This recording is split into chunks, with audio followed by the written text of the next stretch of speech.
Hey there! Is today your first time here? Or maybe your first time in a while? If so, maybe you're wondering exactly who we are and what this church is all about. Well, we'd like you to know that we're a group of ordinary people who are on an amazing journey together, following Christ. Our guide is the Bible because it's the divinely inspired Word of God, and it will never take us in the wrong direction. Along the way, we hope you'll see that we are welcoming and spiritually passionate, and that getting to know you is a big deal to us. We know that the road is rough sometimes, but we'll work really hard to bring you practical and relevant messages to equip and encourage you through life's ups and downs. We want you to know that we care about this community, and we believe that it's our job to make it a better place. So, no matter who you are or where you've been, we're glad you're here with us today, and we hope that you'll join us on our journey, following Christ and living out His plan for us. So, welcome to church.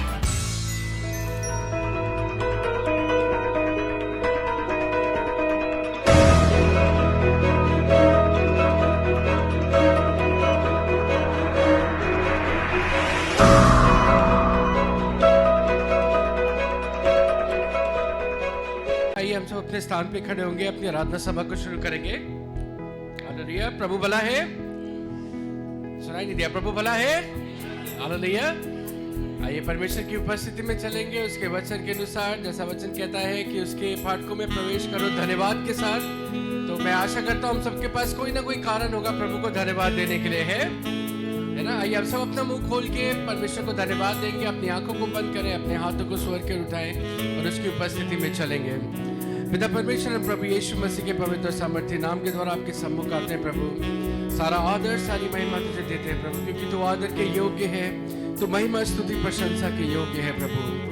अपने हृदय की गहराई से हम तुझे धन्यवाद देते हैं परमेश्वर कि तूने हमें अब तक संभाला परमेश्वर, हर दुख तकलीफ मुसीबत से बचा के रखा परमेश्वर। और परमेश्वर निरंतर तेरा हाथ हमारे ऊपर रहा प्रभु। हम धन्यवाद देना चाहते हैं परमेश्वर, पिछले हफ्ते तो हमारे संग रहा परमेश्वर, और तूने आज एक फिर नया दिन दिया प्रभु कि हम सब एक साथ जमा हो सके परमेश्वर, और एक मन एक हृदय के साथ तेरी आराधना करने के लिए यहाँ इकट्ठे हुए पाए परमेश्वर। हम धन्यवाद देते हैं परमेश्वर तेरी दया के लिए, तेरे अनुग्रह के लिए परमेश्वर, जो नई रीति से परमेश्वर आज की सुबह तूने हमें हमारे जीवनों पे उंडेला परमेश्वर। धन्यवाद देते हैं परमेश्वर, तूने हमें रात भर संभाला परमेश्वर, और ये नया मौका दिया प्रभु कि हम तेरी उपस्थिति में आ सके प्रभु। विशेष तौर से परमेश्वर हम धन्यवाद देते हैं परमेश्वर हर एक उस व्यक्ति के लिए जो उपस्थित है प्रभु। धन्यवाद देते हैं कि तो हमें एक साथ लेके आए परमेश्वर। हम चाहते हैं परमेश्वर तेरा सामर्थी हाथ हम में से हर एक के ऊपर हो परमेश्वर। हम चाहते हैं परमेश्वर अपने हाथों को बढ़ा के हमें छू परमेश्वर, हमें स्वतंत्र कर प्रभु। पवित्र आत्मा हमारे हृदयों को छू परमेश्वर, और परमेश्वर हर एक बोझ से हर एक बंधन से मुक्त कर परमेश्वर, और हमें परमेश्वर अपने आनंद से भर प्रभु, क्योंकि हम चाहते हैं परमेश्वर आजादी के साथ आनंद की भरपूरी में होकर परमेश्वर हम तेरी प्रशंसा तेरी तारीफ कर सके प्रभु। हम प्रार्थना करते हैं परमेश्वर हर उस व्यक्ति के लिए परमेश्वर जो मार्ग में है या किसी कारणवश नहीं आ सके प्रभु, हम चाहते हैं उन्हें भी तो हमारे बीच में लेके आ प्रभु, ताकि हम सब एक साथ मिलके परमेश्वर एक मन एक हृदय से तेरी आराधना तेरी स्तुति कर सके प्रभु। पिता पुत्र पवित्र आत्मा हम आपका स्वागत करते हैं। पवित्र आत्मा हम आपके लिए मार्ग तैयार करते हैं प्रभु। हम चाहते तो हमारे मध्य में परमेश्वर अपनी इच्छा अपनी योजना के अनुसार काम कर परमेश्वर। हमें उस स्थान पे लेके चल प्रभु जहां हम अपने परमेश्वर अपने उद्धारकर्ता से मिल सके प्रभु। हम परमेश्वर हर एक चीज को तेरे हाथों में सौंपते हैं। हम चाहते हैं परमेश्वर हमारे हाथों का, हमारे गलों का, हमारे होठों का अभिषेक कर प्रभु, ताकि जो भी हम गाते हैं बजाते हैं, जो कुछ भी आज करते हैं परमेश्वर, हर एक चीज में सारा आदर सारी महिमा तुझे मिले प्रभु। हम घटे और तू बढ़े और तेरा नाम महिमा पाए प्रभु।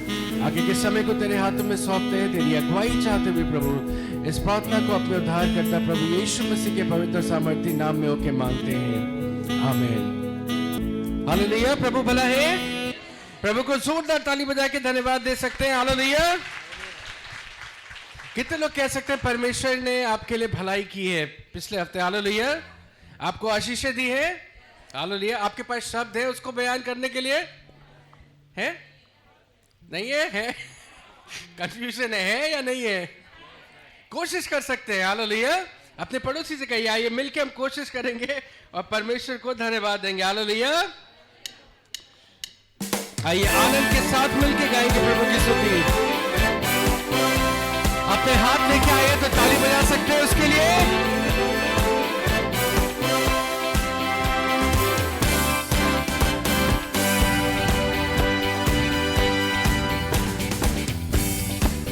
मांगा जो मैंने मिल गया रे, ढूंढा जिसे पाया उसे, देखो दरवाजे खुल गए, मेरी दुआएं सुन ली तूने। मांगा जो मैंने मिल गया रे, ढूंढा जिसे पाया उसे, मेरी दुआएं खुल गए, मेरी दुआएं सुन। मिलके तारीफ तेरी होठों से मेरे यीशु मसीह, कैसे करूं ये गीत ये गाए या नाचे, जो भी चाहे करे पर। मिलके 1 2 3 कैसे बताए, कैसे दिखाए, जो है इस दिल में तेरे लिए हो, कोई न जाने कोई न माने, किया जो तूने मेरे लिए। मिलके कैसे बताए, कैसे दिखाए, जो है इस दिल में तेरे लिए हो, कोई न जाने कोई न माने, किया जो तूने।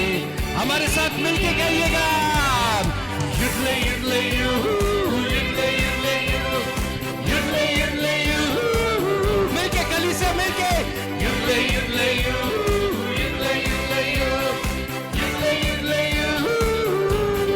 हालेलुया। अपने पड़ोसी से पूछे कि आप सचमुच आनंदित हैं? उसके लिए ताली बजा सकते हैं, हाथ उठा सकते हैं, आनंद के साथ गा सकते हैं।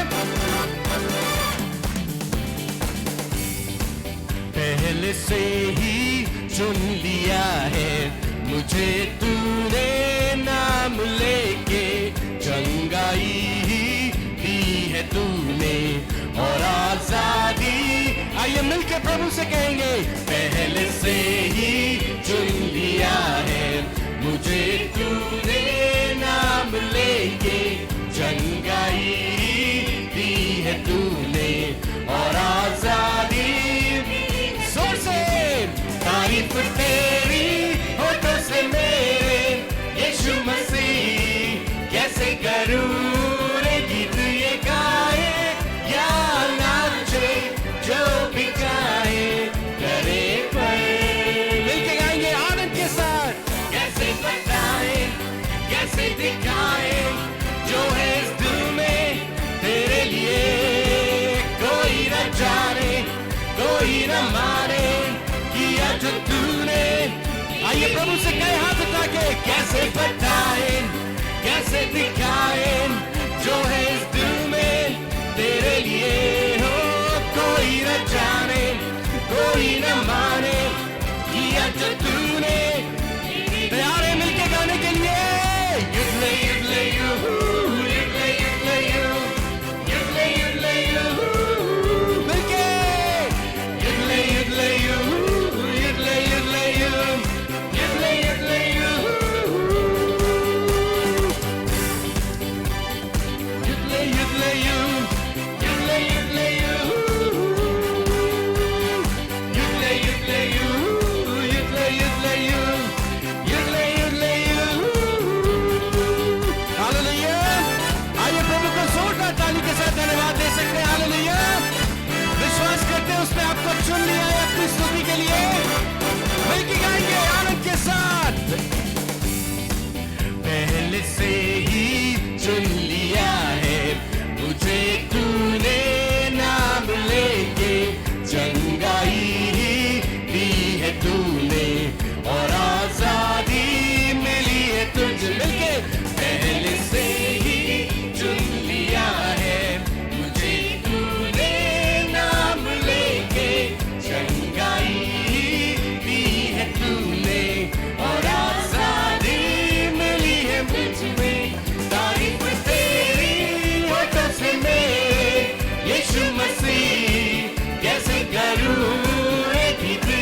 कैसे दिखाए जो है इस दिल में तेरे लिए हो।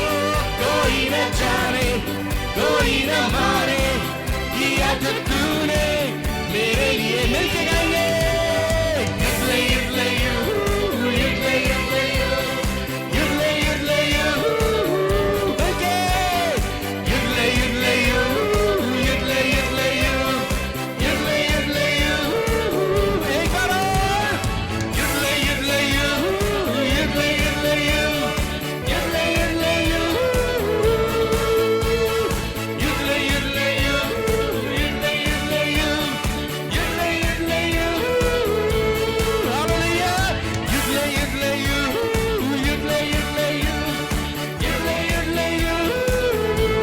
हालेलुया आइए प्रभु को जोरदार ताली बजा के धन्यवाद दे सकते हैं। हालेलुया हालेलुया प्रभु भला है और उसकी भलाई सदा की है। हालेलुया अपने पड़ोसी से कहिए वो भला है और उसकी भलाई सदा सर्वदा मुझ पे बनी रहती है। हालेलुया आइए प्रभु को जोरदार तालियों के साथ धन्यवाद देंगे। हालेलुया मुझे लग रहा है आज शायद आप नाश्ता खा के नहीं आए हैं या फिर ठीक से नींद पूरी नहीं हुई, ऐसा कुछ है नहीं है। हालेलुया तो अपने पड़ोसी से कहिए मैं आप पे फिर नजर रखूंगा, आप परमेश्वर की स्तुति कैसे कर रहे हैं। आपको सीधे खड़े नहीं होना। हालेलुया हालेलुया बाइबल बताती है ना कि परमेश्वर ने क्या है, हम एक दूसरे के लिए क्या है, उन्नति का कारण है। तो आप देखिए कि आराधना करते समय आपका जो पड़ोसी है वो क्या करे, उन्नति करे, वो बेहतर करे आपसे। हालेलुया आइए प्रभु की स्तुति में हम एक गीत और गाएंगे, हमको आता है, सब मिलके गा सकते हैं।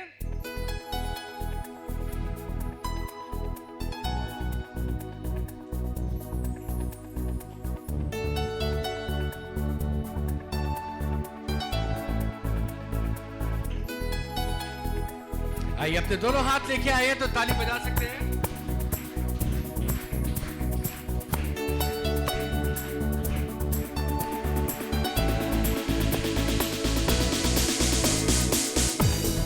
हर घर में नाचना हो सदा, सब मर्गान से भरे, अन्याय यीशु के सामने झुके, क्योंकि प्रार्थना हम करें। मिलके गाएंगे जोर से, पर्वतों से वादियों तक स्तुति हमारी गूंजे, गूंजे ऊंचे स्वर से राष्ट्रों तक गीत हमारे गूंजे। हालेलुया स्तुति हमारी उसको मिले। हालेलुया अपने पड़ोसी से कहिए ऊंचे शब्द के साथ हम गाएंगे। हालेलुया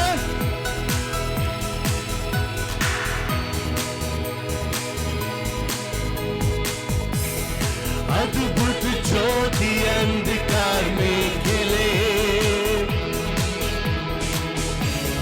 जब हम प्रभु के सामने चले, तेरी महिमा पृथ्वी पर भरे,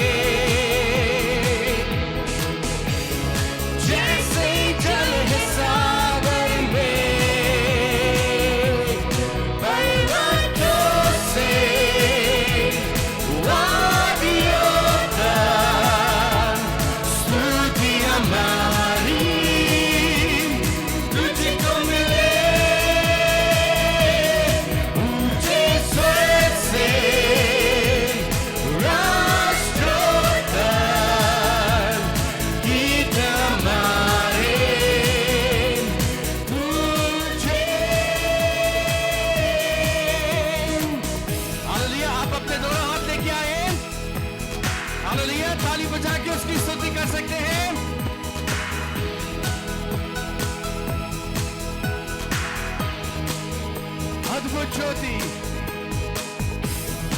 अद्भुत ज्योति अंधकार में खिले,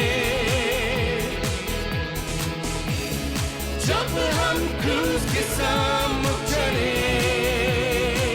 अपने पड़ोसी से कहिए, उसकी महिमा पृथ्वी पर भरे,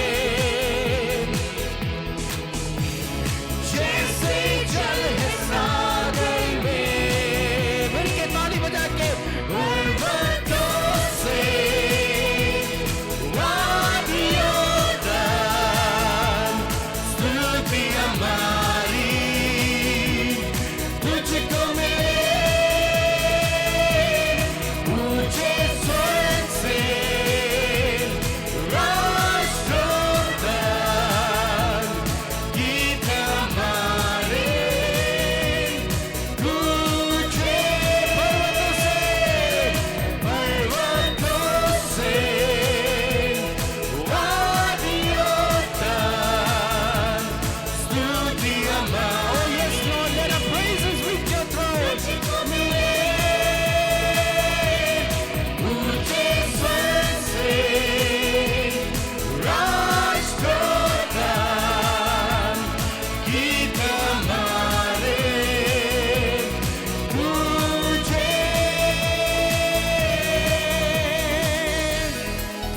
यस लॉर्ड, हाँ प्रभु, हम तुझे धन्यवाद देते हैं प्रभु कि तू हमारी स्तुति को ग्रहण करता है प्रभु, और उस पे तू विराजमान होता है प्रभु। अपने हाथों को हम तेरे सम्मुख उठाते हैं प्रभु, और तेरे नाम को ऊंचा उठाते हैं। Hallelujah, hallelujah, hallelujah, hallelujah. अपने हाथ उठा के गाएंगे, hallelujah, hallelujah, hallelujah, hallelujah, hallelujah, hallelujah, hallelujah. आइए ताली बजा के प्रभु की स्तुति गाइए। हालेलुया, हालेलुया, तालियों के साथ। Hallelujah, hallelujah, hallelujah, hallelujah, hallelujah,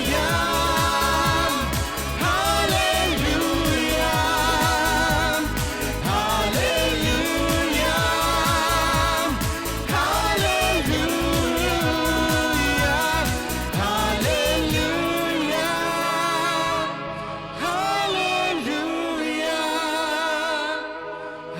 hallelujah, hallelujah. अपने हाथ उठा के, हालेलुया, हालेलुया, हालेलुया, हालेलुया। गली से अपने हाथ उठा के गाए, hallelujah. Oh, you are worthy. Hallelujah. Oh, we worship you, Jesus. Hallelujah. Hallelujah. Hallelujah.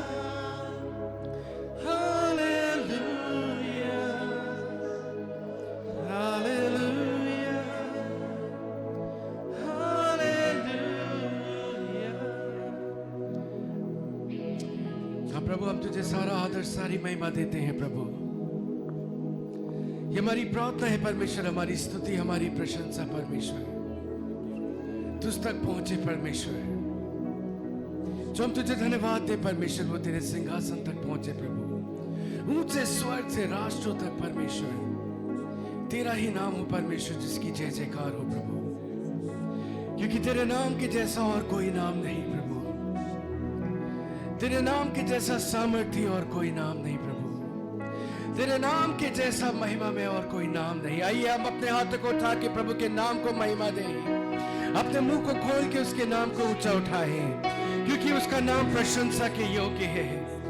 उसका नाम आराधना के योग्य है, उसका नाम स्तुति के योग्य है, उसका नाम सबसे ऊंचा है, यीशु नाम सबसे ऊंचा है।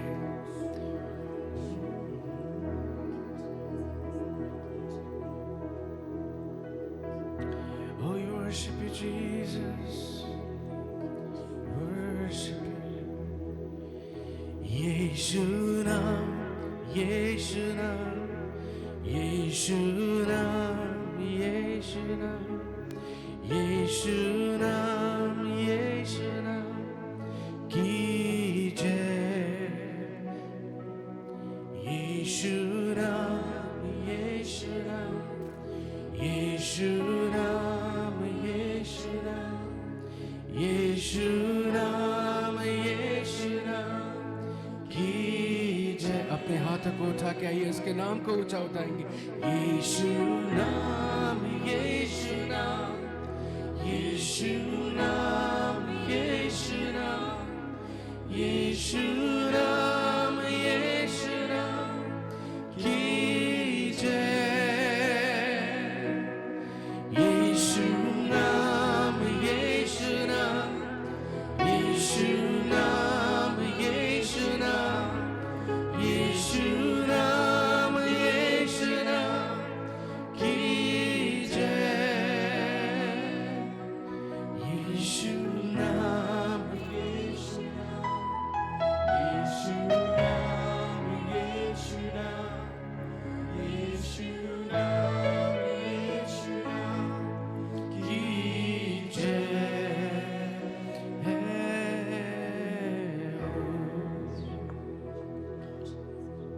अब प्रभु, आज की सुबह जबकि हम तेरे सम्मुख खड़े हैं प्रभु, अपने हृदय को हम तेरे सम्मुख खोलते हैं प्रभु, अपने मुंह को हम तेरे सामने खोलते हैं प्रभु। जैसा तेरा वचन कहता है परमेश्वर, स्वर्ग में परमेश्वर स्वर्गदूतों के संग मिलके निरंतर परमेश्वर, हर पल हर क्षण परमेश्वर, हजारों जुबानें परमेश्वर जो तेरी तारीफ खाती हैं परमेश्वर, तेरी स्तुति गाती हैं परमेश्वर। हम चाहते हैं प्रभु, हम भी आज उनके साथ जुड़ के तेरी प्रशंसा, तेरी महिमा गाएं प्रभु। हम सब अपने हाथों को स्वर्ग की ओर उठाएं परमेश्वर के लिए आदर में, अपने मुंह को खोल के परमेश्वर को स्तुति दें।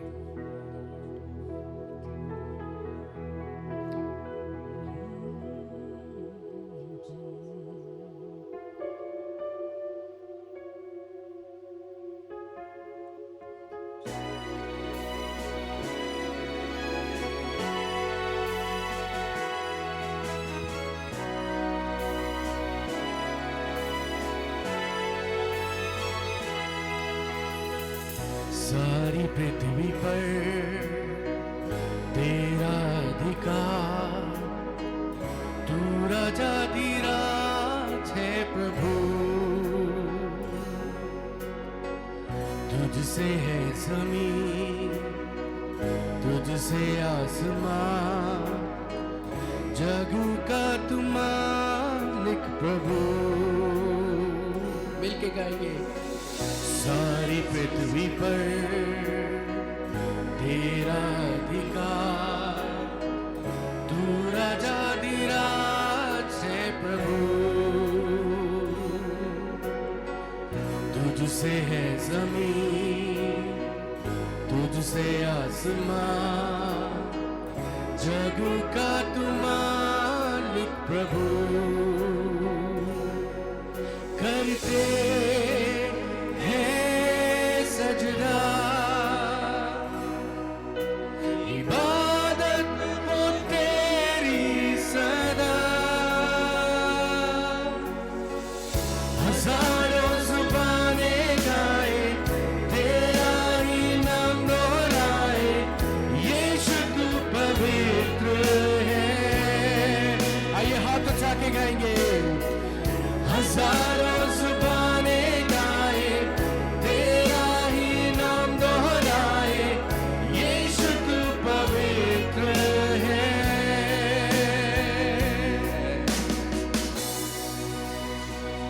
We worship you, Jesus.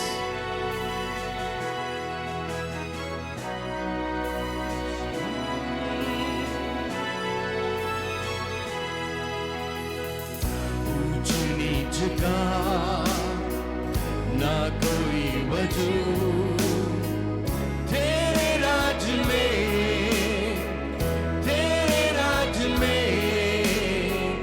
हर किसी का है स्वागत यहाँ तेरे राज में तेरी रहमत में ही तू लेता है सबको करीब। मिलके गाएंगे हजारों जुबानें गाए तेरा ही नाम दोहराए यीशु तू पवित्र है। हजारों जुबानें गाए तेरा ही नाम दोहराए यीशु तू पवित्र है। हाँ प्रभु सचमुच तेरा नाम पवित्र है परमेश्वर, सबसे पवित्र सबसे ऊंचा तेरा नाम है प्रभु। आइए अपने हाथों को उठाए परमेश्वर के लिए आदर में उसकी महिमा में ऊंच नीच का ना कोई वजूद तेरे राज में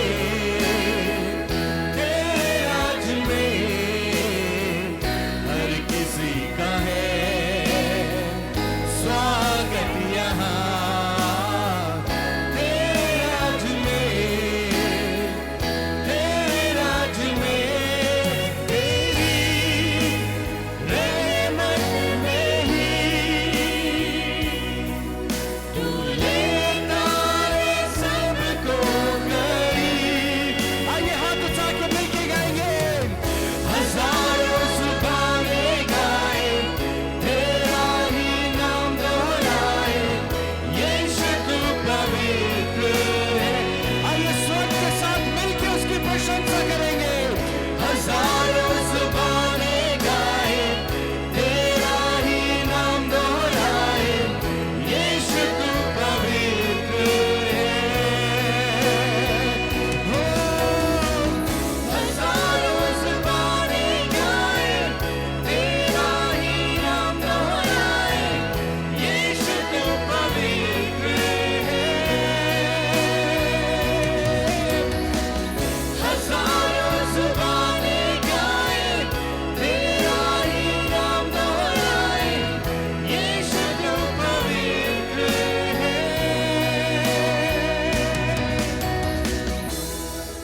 अपने हाथों को स्वर की ओर उठाए परमेश्वर की ओर आदर में, वो सबसे ऊंचा है।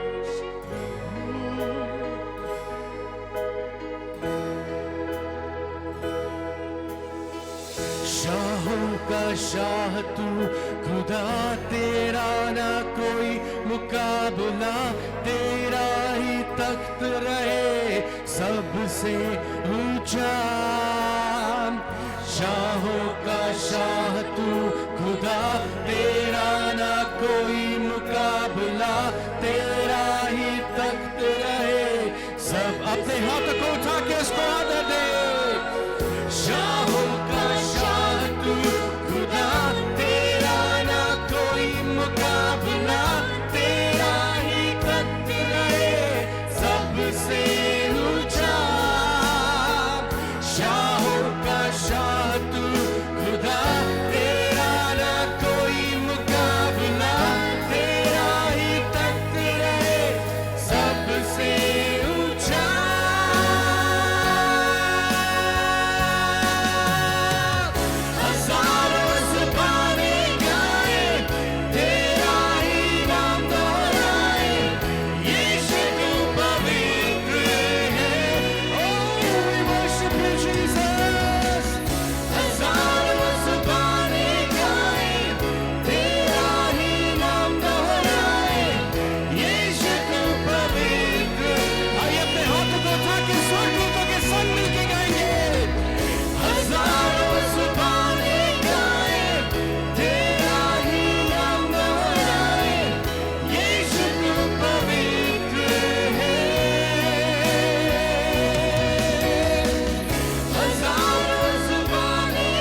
Yes, you're worthy. हजारों ज़ुबानें गाएं तेरा ही नाम दोहराएं, यीशु तू पवित्र है।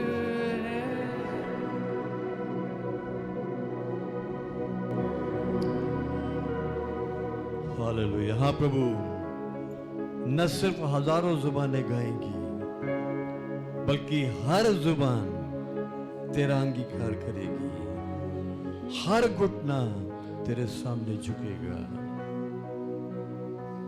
जो घुटना आज नहीं झुकेगा वो न्याय के दिन झुकेगा, लेकिन तब तक उनके लिए देर हो चुकी होगी। जो जुबान आज अंगीकार नहीं करेगी वो न्याय के दिन करेगी, लेकिन तब उनके पास समय नहीं होगा, वो अवसर उनके हाथ से निकल चुका होगा। इसलिए प्रभु तुझसे विनती है, जहां कहीं भी तेरा सुसमाचार लोगों के कानों में पड़ता है, पवित्र आत्मा उनके हृदयों को छू, ताकि वो विश्वास करें, उन्हें कायल कर, ताकि वो भी ईमान लाएं, वो भी अपनी जबान से तेरा इकरार कर सके, वो भी तेरे सामने घुटने टेक सके और तुझे खुदावन, तुझे प्रभु के रूप में वो अपनी जिंदगी में कबूल कर सके।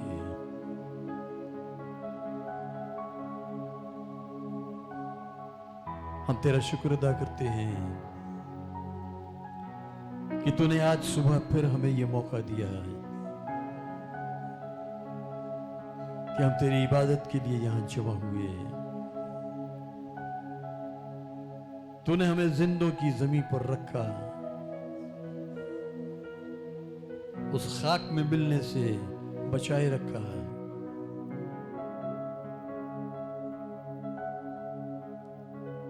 कि हम तेरे नाम की हमदो सना गा सकें।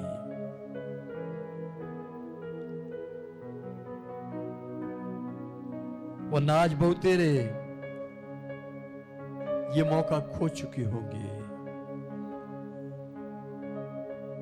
लेकिन सचमुच हम खुशकिस्मत हैं, हम पर तेरा बड़ा फजल है कि आज हमें यह मौका एक बार फिर मिला है।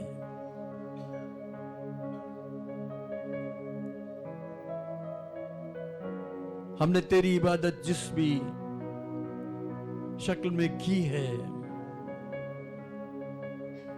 हमारा ये यकीन है कि तूने हमारी इस इबादत को कबूल किया है। जो तख्त हम तेरे लिए बना सके, हम नहीं जानते वो तख्त कैसा है, लेकिन हमारा ये यकीन है कि तूने उस तख्त को कबूल किया है और तू उस पे तख्त नशी है, उस पर विराजमान है।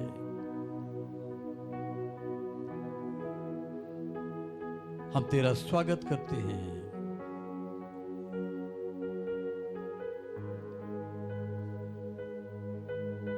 और पवित्र आत्मा, हम तुझसे विनती करते हैं,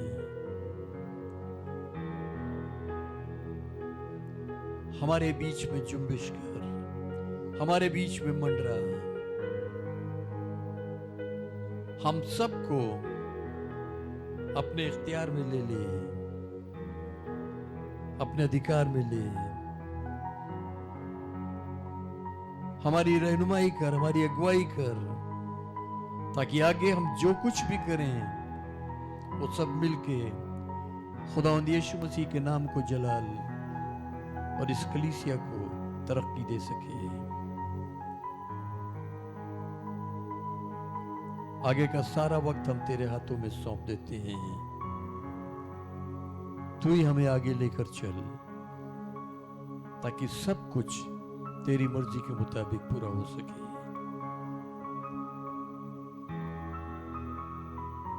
सारा इज्जत और जलाल खुदावंद यीशु मसीह हम तुझको देते हैं।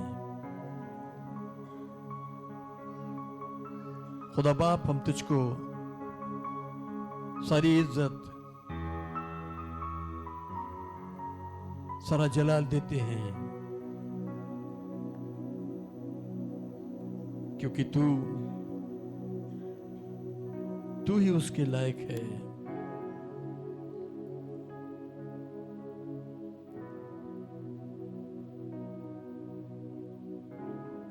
हमारी मदद कर, इसी यकीन के साथ कि हमने जो मांगा हमने पाया है। शुक्रगुजारी करते हुए हम इस दुआ को खुदावंद यीशु मसीह के वसीले से मांगते हैं, आमीन।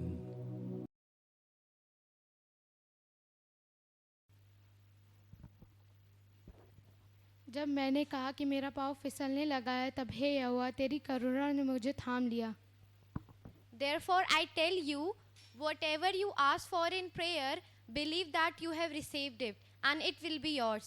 Mark 11 verse 24. यीशु मसीह ने कहा, मेरे नाम से जो भी कुछ मांगोगे तुम्हें दिया जाएगा। The Lord will fight for you.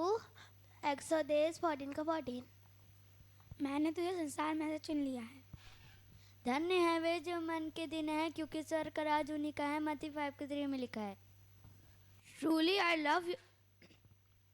I love your commands even more than gold, even the finest gold. Psalm 119 verse 127. For God so loved the world that he gave his one and only Son, and whosoever believes in him shall not perish but have eternal life. आइए हम सब मिलकर इन बच्चों के लिए प्रार्थना करेंगे। धन्यवाद करते प्रेम पिता परमेश्वर इस दिन के लिए, समय के लिए। हम विशेष प्रार्थना करते हैं इन बच्चों के लिए। इन सबको आपके हाथों में सौंपते, आपके लहू से ढापते प्रभु। इन सबको प्रभु जी अपनी बुद्धि ज्ञान से भरिए प्रभु जी। उन्हें दीजिए प्रभु, जब ये मुश्किल घड़ी में आते हैं प्रभु, इनकी आंखें आपकी ओर लगी हो सके प्रभु, या सहायता आपसे मांगने वाले हो सके प्रभु जी। उन्हें दीजिए प्रभु, इन्हें तमाम प्रकार की बुराइयों से बचा के रखे प्रभु जी।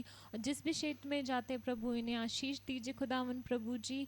हर प्रकार की बरकत से भरिए प्रभु जी, ताकि परमेश्वर ना ही सिर्फ अपने लोगों के लिए बल्कि औरों के लिए भी आशीष का कारण बनने वाले हो सके। आगे के समय को आपके हाथों में सौंपते हुए इस प्रार्थना विनती को अपने उद्धार करता प्रभु यीशु मसीह के नाम से मांगते हैं, आमीन।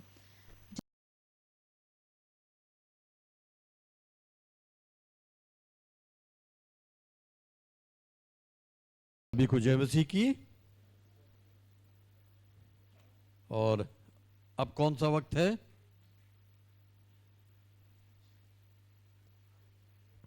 कौन सा वक्त है अब कि हम अपनी आराधना के दूसरे चरण में चलेंगे।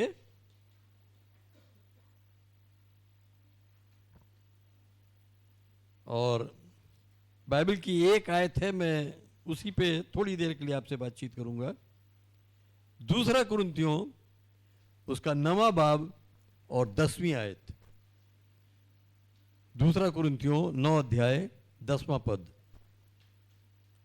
बस जो बोने वाले के लिए बीज और खाने वाले के लिए रोटी बाम पहुंचाता है, वही तुम्हारे लिए बीज बाम पहुंचाएगा और उसमें तरक्की कर देगा और तुम्हारी रास्तबाजी के फलों को बढ़ाएगा।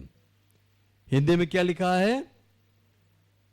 सो जो बोने वालों को बीज और भोजन के लिए रोटी देता है, वह तुम्हें बीज देगा और उसे फलवंत करेगा और तुम्हारे धर्म के फलों को बढ़ाएगा। वो तुम्हें बीज देगा और तुम्हारे धर्म के फलों को बढ़ाएगा। नहीं, वो तुम्हें बीज देगा और उसे फलवंत करेगा।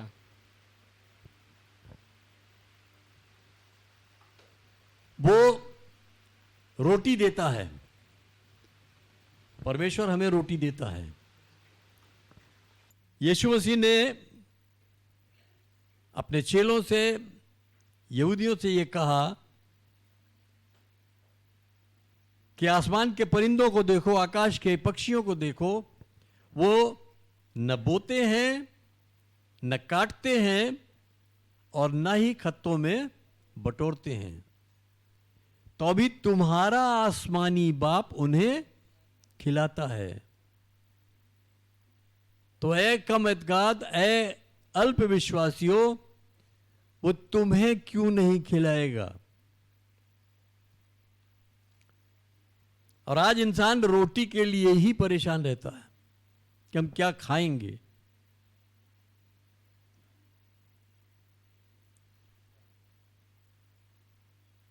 परमेश्वर हमारे लिए सारा इंतजाम करके रखता है।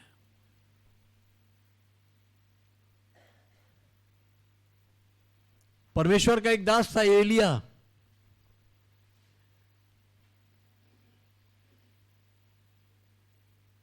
जब उसके आसपास कोई नहीं था और उसके पास खाने को कुछ नहीं था, तो तब खुदा ने उसके लिए क्या किया?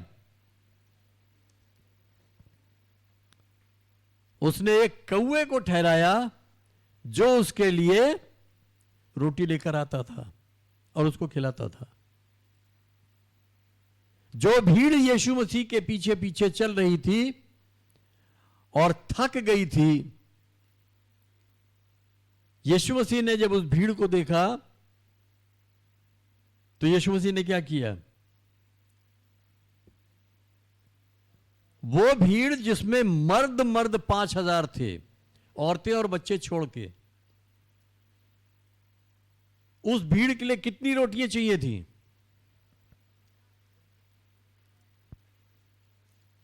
उतनी बड़ी भीड़ के लिए कितनी रोटियों की जरूरत थी? कितने लोग कान लाए हैं? जो अपना कान लाए ऐसे पकड़िएगा, जरा हिलाइएगा। अब मेरी आवाज पहुंच रही है? अब उस बड़ी भीड़ के लिए कितनी रोटियों की जरूरत थी?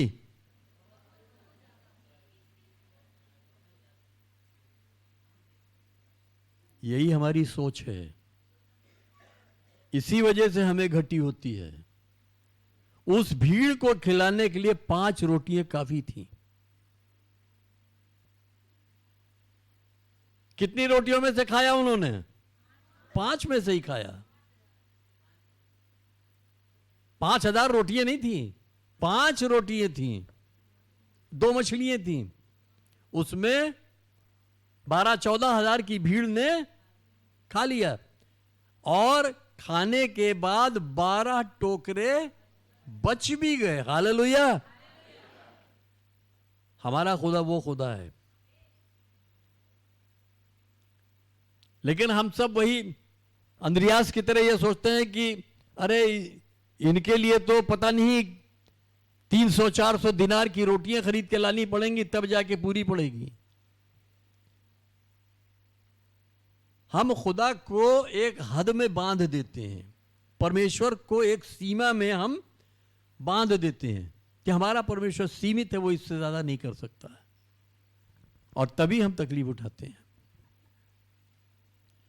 तो वो कहता है कि वो बोने वाले के लिए बीज और खाने वाले के लिए रोटी बाहम पहुंचाता है। खाने वालों के लिए उसने रोटी मुहैया कराई, लेकिन बीज उनके लिए मुहैया कराता है जो बोना जानते हैं।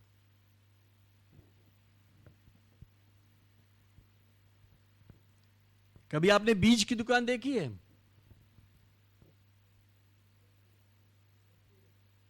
फैजाबाद वैसे बीज का एक बड़ा मार्केट है। बीज की दुकान से इंसान अपने घर के खाने के लिए राशन लेके आता है? नहीं,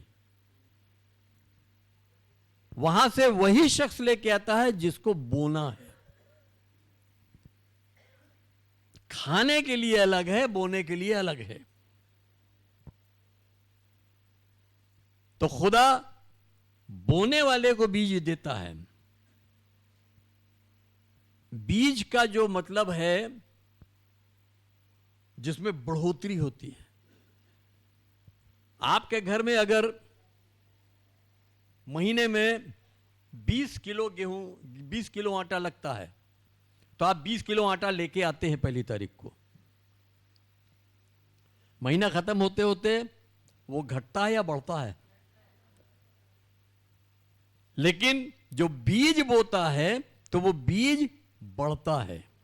रोटी खाते हैं तो राशन घटता है, लेकिन बीज बोते हैं तो वो बढ़ता है। खुदा क्या चाहता है, हम सिर्फ रोटी खाने वाले बने या बोने वाले बने?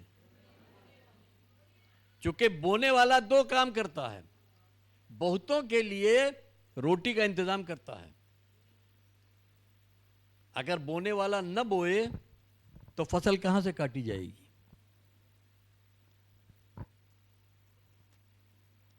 आज अपने देश में ये बहुत बड़ी एक ट्रेजेडी है कि जो किसान है उस किसान के बारे में कोई नहीं सोचता, वो बेहाल है। हर शख्स अपना मुनाफा ढूंढता है, लेकिन किसान के मुनाफे के बारे में, किसान के बारे में कोई नहीं सोचता है, जबकि रोटी पैदा करने वाला वही है। तो अगर खुदा चाहता है कि हम बोने वाले बने तो हमें बोने वाले बनना चाहिए। यूं बहुत दिनों से मेरे दिल में भी एक बात थी, लेकिन मैं हालात को देखते हुए और कीमत को देखते हुए मैं कुछ और सोच रहा था। जरूरत हमें भी है कि हमारे पास हमारी अपनी एक बिल्डिंग हो। और बहुत से लोगों ने हमसे कहा भी कि पास्टर क्या हमारी अपनी बिल्डिंग नहीं बन सकती है? कितने लोग चाहते हैं कि हमारी अपनी बिल्डिंग हो? प्रेज गॉड, सब चाहते हैं ऐसी बिल्डिंग हो,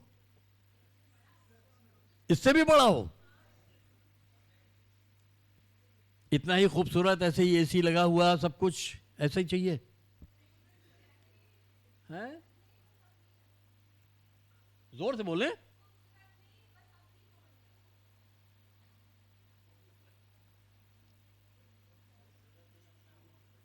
मतलब खूबसूरती हो ना हो, लेकिन भवन अपना होना चाहिए।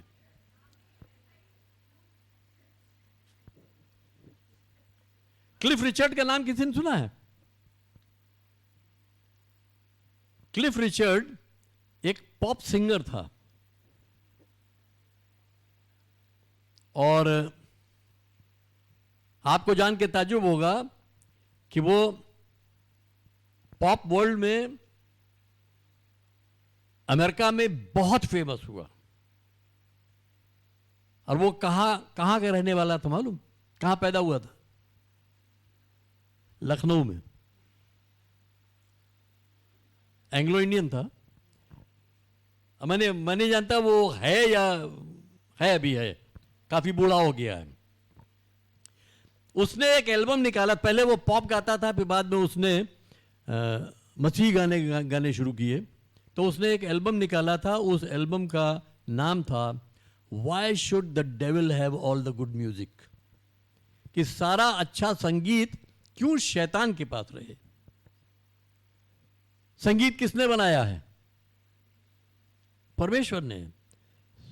संगीत की रचना, संगीत की सृष्टि परमेश्वर ने की, क्योंकि जो सबसे खूबसूरत फरिश्ता था लूसीफर, उसके पंखों में वो संगीत बनाया गया। तो वो मौसीकी उसमें थी, और जब वो अपने पंख हिलाता था तो उसमें से संगीत निकलता था। वही लूसीफर आसमान से गिरा दिया गया, तो सारा म्यूजिक उसने चोरी कर लिया। और आज आप देखें तो दुनिया में म्यूजिक में तमाम धूम धड़ाका होता रहता है, एक से एक म्यूजिक आती रहती है। लेकिन खुदा लूसीफर का मोहताज नहीं है। आज भी खुदा की सिताइश आसमान में होती है, स्वर्ग में आज भी उसकी आराधना होती है, स्वर्गदूत आराधना करते हैं। और आज वो हम जैसे लोगों को भी म्यूजिक में तैयार करता है। बड़े से बड़ा जो सांसारिक ऑर्केस्ट्रा है, उसकी म्यूजिक चाहे जितनी अच्छी हो, लेकिन खुदा की नजर में जो म्यूजिक यहां है उसके मुकाबले वो जीरो है। क्योंकि यहां जो म्यूजिक है वो उसको महिमा देती है, उसको जलाल देती है। और दुनिया वाली जो म्यूजिक है वो गाने बजाने वाले अपने आप को महिमा देते हैं। तो हमारा भवन भी क्यों खाली 4 दीवारें रहें? खूबसूरती किसने पैदा की है? तो क्या परमेश्वर का भवन खूबसूरत नहीं होना चाहिए? अगर मान लीजिए हम ऐसा ही एक भवन बनाएं, इससे बड़ा ना हो, इतना ही बड़ा हो, कितनी लागत आएगी?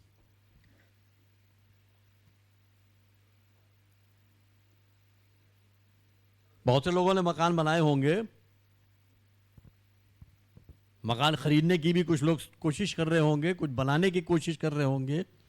अंदाज लगाइए कि ऐसा एक हॉल तैयार करने में कितना खर्च आएगा? है 70-80 लाख।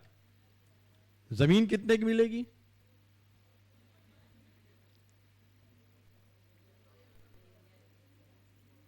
इतनी बड़ी जमीन कितने की मिलेगी? और फिर अगर इतना बड़ा हॉल बनाना है, इसमें तो पिलर्स हैं, हम पिलर्स भी नहीं लगाएंगे, तो मोटी मोटी बीम भी डालनी पड़ेगी।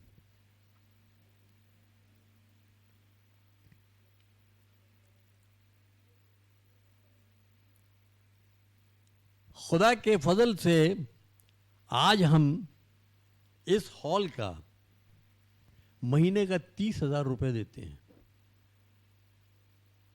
यानी साल भर का 3,60,000। अगर हम मान लें कि इतना बड़ा हॉल बनाने में, सब कुछ पूरा फर्निश करने में, अगर हम यही मान लें कि 1 करोड़ लगेगा, तो 3,60,000 के हिसाब से 1 करोड़ कितने दिन में पूरा होगा? साल का 3,60,000, तकरीबन 30 साल।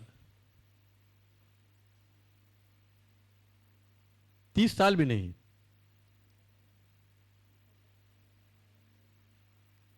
कितना लगेगा? कोई गणित वाला है, जोड़ के बताए जल्दी से। 1 करोड़ डिवाइडेड बाई 3,60,000,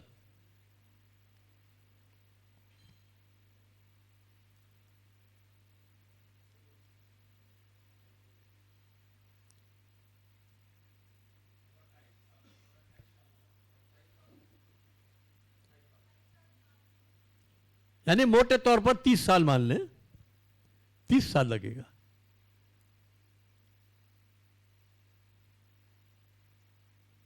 लेकिन अगर हमें चाहिए तो हमें बनाना उससे पहले पड़ेगा। पैसा कहां से आएगा? आपको बता दें कि ज्यादातर चर्चेस, ज्यादातर मिशनरीज, ज्यादातर एनजीओस के FCRA कैंसिल कर दिए गए। फॉरेन से पैसा नहीं आ सकता। कहां से आएगा पैसा? अगर हमें घर बनाना है अपना, तो पैसा कौन देगा उसके लिए? हम ही को करना पड़ेगा। अब कैसे बनेगा? अभी भी लोग चाहते हैं कि हाँ, हमारा अपना भवन होना चाहिए, ऐसे ही।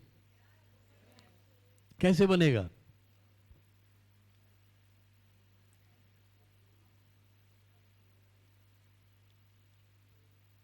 कैसे बनेगा बताइए?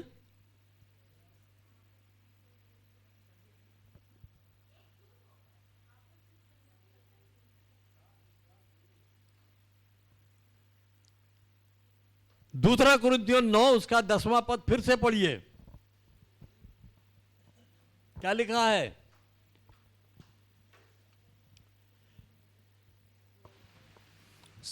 सो जो बोने वाले को बीज, जो बोने वाले को बीज और भोजन के लिए रोटी देता है, और भोजन के लिए रोटी देता है, वो तुम्हें बीज देगा, वो तुम्हें बीज देगा और उसे फलवंत करेगा। बोना सीखें। अगर आप बोएंगे तो आपको बीज दिया जाएगा। कितने लोग बोने के लिए तैयार हैं? आप बोएंगे, आपको बीज दिया जाएगा। बीज खाने के लिए नहीं दिया जाएगा, बीज बोने के लिए दिया जाएगा। इसका मतलब यह नहीं कि आपके पास जो भी आमदनी है, जो आ रहा सब दे दीजिए। खुदा कहता है तो दे दीजिए, बाकी इंतजाम खुदा करेगा। लेकिन कहने का मतलब यह कि अगर हम बोएंगे तो जो हम बोते हैं वो बढ़ेगा, और जब वो बढ़ेगा तो हम उस हालत में आ सकते हैं कि हम अपना भवन बना लें।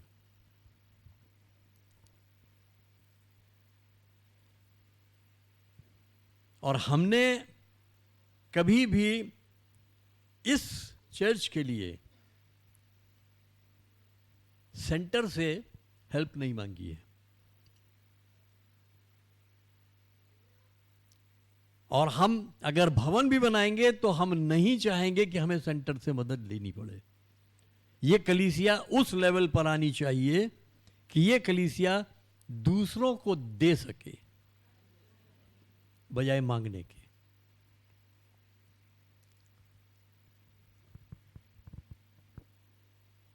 कितने लोग बोने के लिए तैयार हैं? हर हफ्ते बोएंगे या महीने के महीने बोएंगे? जितने लोग हर हफ्ते बोना चाहते हैं वो हाथ उठाइए। 3 लोग हैं। जितने लोग हर महीने बोना चाहते हैं वो हाथ उठाइए। अगले महीने, अगले हफ्ते यानी 14 तारीख को महीने का दूसरा इतवार होगा, ठीक है? तो दूसरे इतवार से हम क्या करेंगे? हम डबल ऑफरिंग लेंगे। लेकिन बोने का मतलब यह नहीं है कि रोटी काट के बोई जाए। जो हम ऑफरिंग देते हैं वो तो देंगे ही, हम बिल्डिंग फंड के लिए भी अलग से देंगे। हम बिल्डिंग फंड के लिए लिफाफे छाप देंगे, और महीने के दूसरे संडे को, हर महीने के दूसरे संडे को आप अलग से बिल्डिंग फंड के लिए जो कुछ देना चाहते हैं आप उस लिफाफे में डाल के देंगे। कितने लोग तैयार हैं? आपको उसमें अपना नाम लिखने की जरूरत नहीं है। लिखना चाहते हैं लिखें, कोई बात नहीं। लेकिन हम जब चढ़ाएंगे तो हम उसमें नाम के साथ नहीं चढ़ाएंगे। और अच्छा है कि अगर आप अपना नाम न लिखें। आप वैसे देना चाहते हैं, मान लीजिए कोई है जो कहता है चलिए 50,000 हम दे रहे हैं, तो आप हमारे पास आके गुप्त रूप से एक 50,000 का चेक काट के चर्च के नाम दे सकते हैं। लेकिन अगर आप नाम लिखते हैं लिफाफे में तो वो लिफाफा 3-4 हाथों से होके गुजरता है। जो अशर्स हैं जब वो गिनते हैं तो उनके हाथ में जाता है, वो जानेंगे किसने क्या दिया है। कल को हो सकता है उनके जरिए किसी और को मालूम हो। तो अगर जो आपने दिया अगर वो लोग जान लेंगे तो उसका प्रतिफल आपको यहीं मिल गया, फिर वहां नहीं मिलेगा। इसीलिए जो भी कुछ देता है मैं उसका नाम कभी अनाउंस नहीं करता हूं। हो सकता है किसी को बुरा भी लग सकता है कि मैंने दिया लेकिन पास्टर ने कभी जिक्र नहीं किया।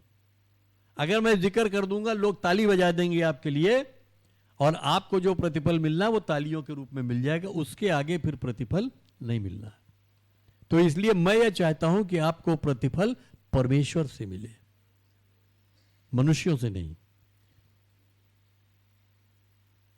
तैयार हैं हम अगले हफ्ते, अगले संडे से बिल्डिंग फंड देने के लिए?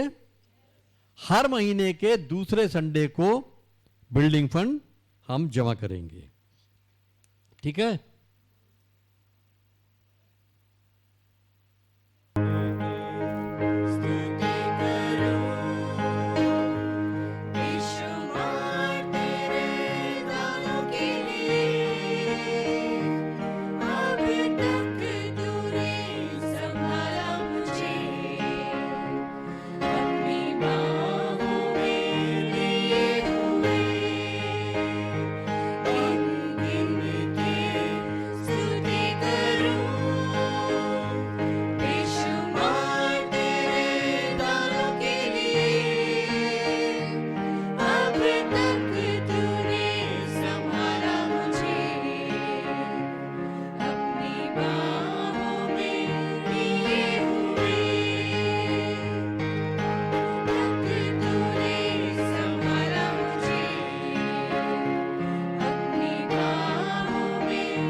तुझे धन्यवाद देते हैं हर उस आशीष के लिए जो तूने हमें दी है, क्योंकि आज हमारे पास जो कुछ भी है सब कुछ तेरी दी हुई आशीषें हैं।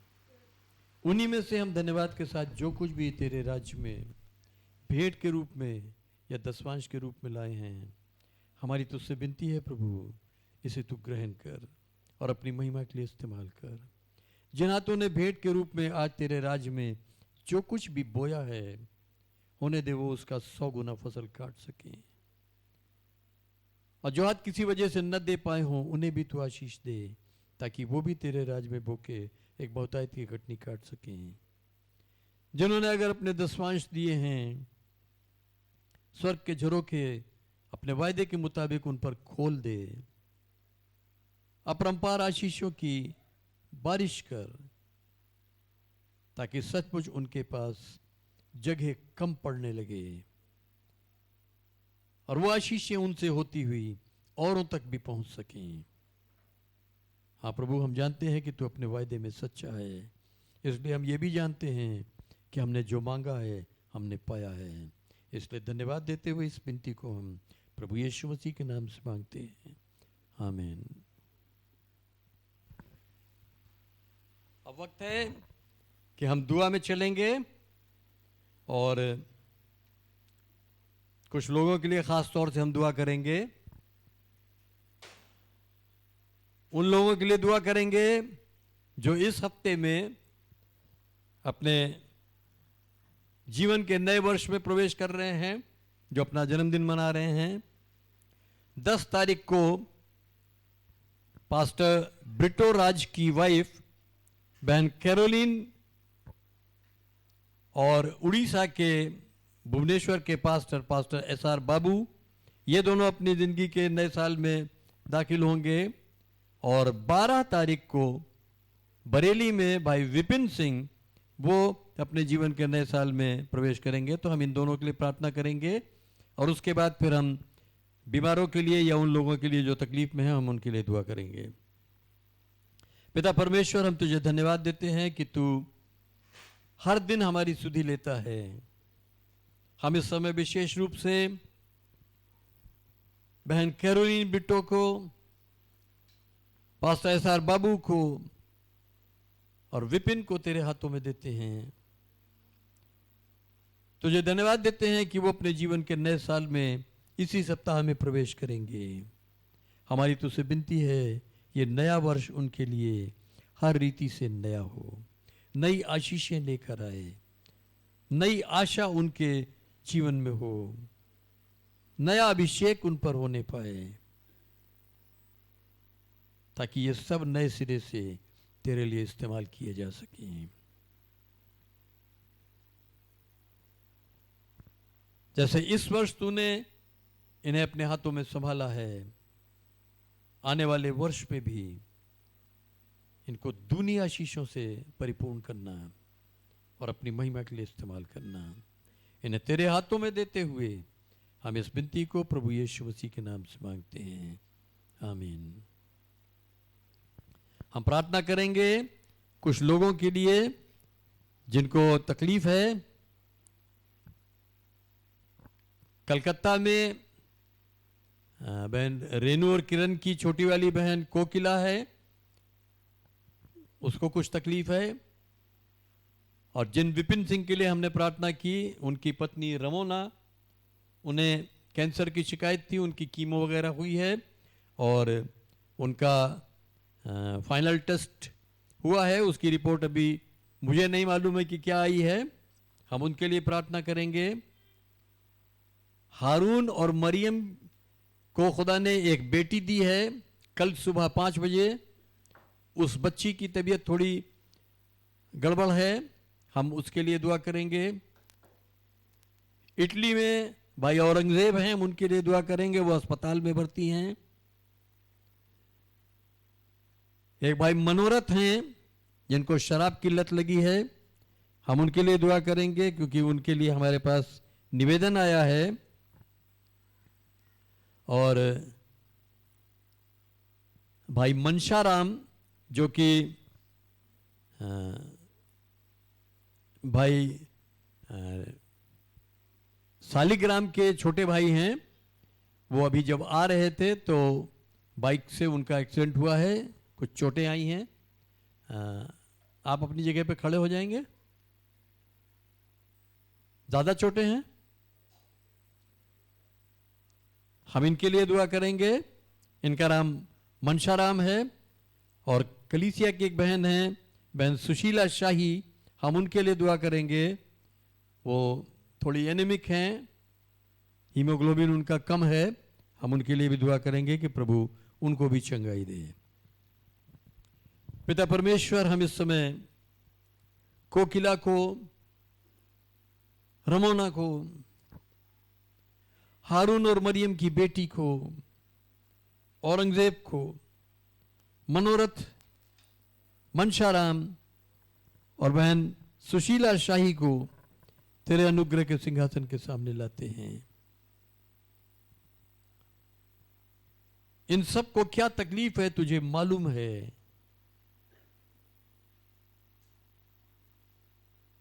हमारी तुझसे विनती है, इन्हें अपने हाथों में थाम ले।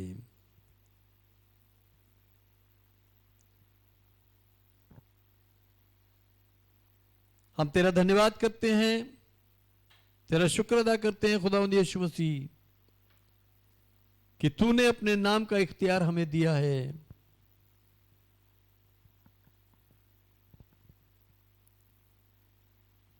और तूने ये वायदा किया है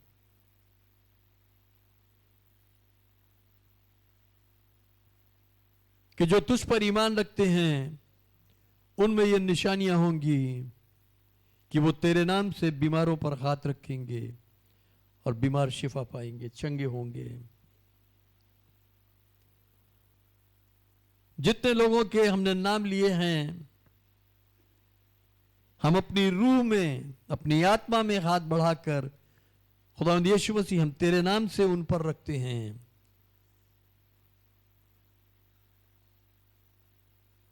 हम तेरा शुक्र अदा करते हैं कि जब हमने तेरे वायदे के मुताबिक तेरे नाम से उन पर हाथ रखा है, हमारे हाथ रखने से पहले तेरे हाथ ने उन्हें छू लिया है, क्योंकि तू अपने वायदे में सच्चा है और अपने वायदे के मुताबिक तूने इन सबको शिफा दे दी है, चंगाई दे दी है। इसलिए हम इन सबको खुदावंद यीशु मसीह के नाम से ये हुक्म देते हैं, इसी घड़ी इनके जिस्म पूरी तरह से शिफा पाएं, चंगे हो जाएं। हाँ प्रभु, इन्हें तेरे हाथों में सौंपते हैं। यीशु मसीह, हम तेरे लहू में इन्हें डांप देते हैं और इस विनती को बड़े धन्यवाद के साथ तुझसे तेरे ही नाम से मांग लेते हैं। आमीन।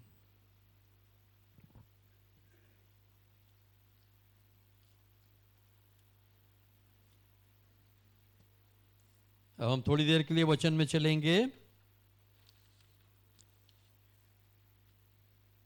और आज का वचन जो है, आज का कलाम जो है, वो यूहन्ना की इंजील उसके 6 बाब से 47 आयत से और 59 आयत तक।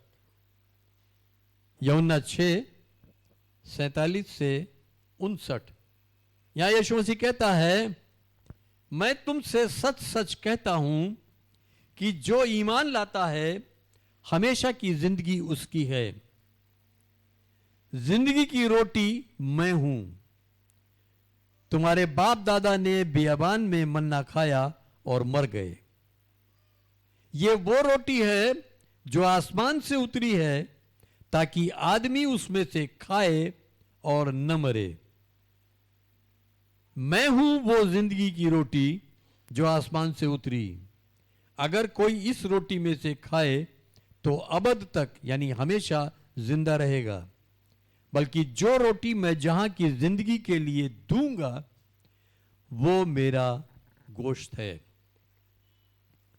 बस यहूदी ये कहकर आपस में झगड़ने लगे कि यह शख्स अपना गोश्त हमें कैसे खाने को दे सकता है। यीशु ने उनसे कहा, मैं तुमसे सच सच कहता हूं, जब तक तुम इब्ने आदम का गोश्त न खाओ, यानी मनुष्य के पुत्र का गोश्त न खाओ और उसका खून न पियो, तुम में जिंदगी नहीं। जो मेरा गोश्त खाता और मेरा खून पीता है, हमेशा की जिंदगी उसकी है, और मैं उसे आखिरी दिन फिर जिंदा करूंगा। क्योंकि मेरा गोश्त फिल हकीकत खाने की चीज़ और मेरा खून फिल हकीकत पीने की चीज़ है। जो मेरा गोश्त खाता और मेरा खून पीता है वो मुझ में कायम रहता है और मैं उसमें। जिस तरह जिंदा बाप ने मुझे भेजा और मैं बाप के सबब से जिंदा हूँ, इसी तरह वो भी जो मुझे खाएगा मेरे सबब से जिंदा रहेगा। जो रोटी आसमान से उतरी यही है, बाप दादा की तरह नहीं कि खाया और मर गए। जो ये रोटी खाएगा वो अबद तक जिंदा रहेगा। ये बातें उसने कफरनहूम के एक इबादतगाह में तालीम देते वक्त कहीं। सबको समझ में आ गया कि हिंदी में भी पढ़ दिया जाए।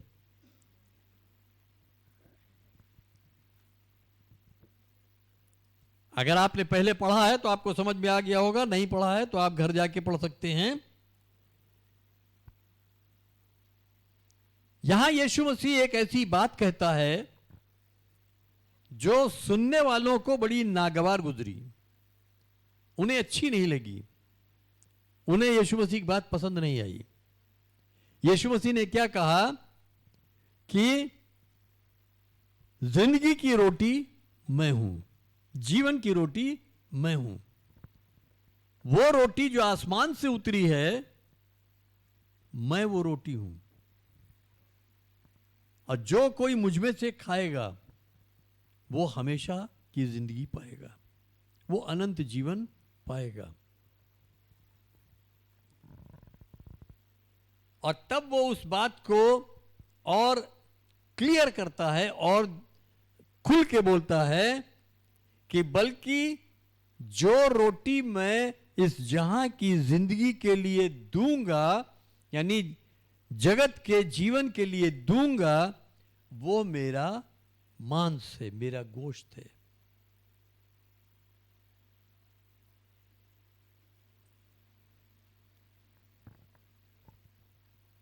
और फिर वो आगे जाके कहता है 53 और 54 आयत में, उसने उनसे कहा मैं तुमसे सच सच कहता हूं। इस बात को हमेशा ध्यान रखें, यीशु मसीह जो खुद सच है, हक है, मार्ग सत्य और जीवन वही है। तो सत्य जब बोलता है तो सत्य बोलता है, सच जब बोलेगा तो वो सच ही बोलेगा। लेकिन उसके बावजूद अगर वो कहता है कि मैं तुमसे सच सच कहता हूं, तो ये बात बहुत ज्यादा वजन रखती है। जब तक तुम इब्ने आदम का गोश्त न खाओ, जब तक तुम मनुष्य के पुत्र का मांस न खाओ। उसने जहां भी मनुष्य के पुत्र या इब्ने आदम की बात कही है, उसने अपने बारे में कही है।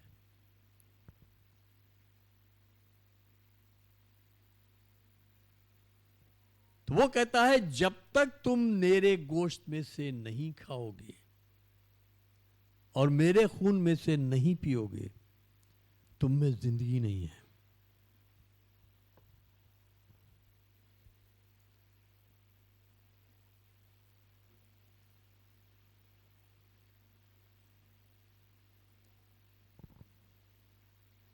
और जो मेरे गोश्त में से खाता है और मेरे खून में से पीता है, हमेशा की जिंदगी उसकी है, और मैं उसे आखिरी दिन फिर जिंदा करूंगा। यहां दो विरोधाभास वाली बातें हैं, दो एक दूसरे के मुखालिफ बातें हैं। पहली बात क्या है कि जो मेरा गोश्त खाता और मेरा खून पीता है, हमेशा की जिंदगी उसकी है। हमेशा की जिंदगी इसका क्या मतलब हुआ कि वो मरेगा या नहीं मरेगा। यूहन्ना 11 में यीशु मसीह ने क्या कहा कि पुनरुत्थान और जीवन मैं ही हूं। और आगे, जो मुझ पर ईमान रखता है, पढ़िए पढ़िए पढ़िए।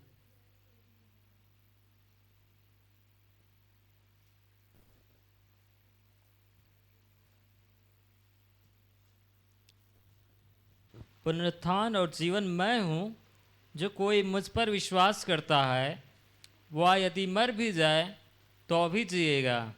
जो मुझ पर ईमान रखता है वो अगर मर भी जाए तो भी जिएगा। और आगे,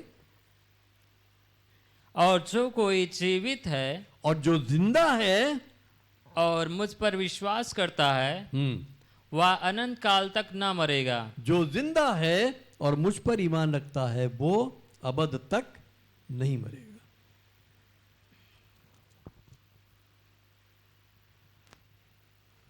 ये बात जो यीशु मसीह कह रहा है वो जिस्मानी मौत के बारे में नहीं कह रहा है, जो हमारी शारीरिक मृत्यु है उसके बारे में नहीं कह रहा, वो हमारी आत्मिक मृत्यु के बारे में कह रहा है। शारीरिक मृत्यु तो आनी है, लेकिन वो हमको आत्मिक मृत्यु से बचाने की बात कर रहा है। जो यीशु मसीह का गोश्त खाएगा और यीशु मसीह के खून में से पिएगा वो कभी नहीं मरेगा। जिंदगी और मौत दो चीजें हैं, और इनको अगर बहुत मोटे शब्दों में, बहुत मोटे अल्फाज में अगर कहा जाए तो जिंदगी और मौत का जो फर्क है वो ये है कि जिंदगी मतलब खुदा के साथ होना और मौत मतलब खुदा से अलहदा हो जाना, उससे जुदा हो जाना।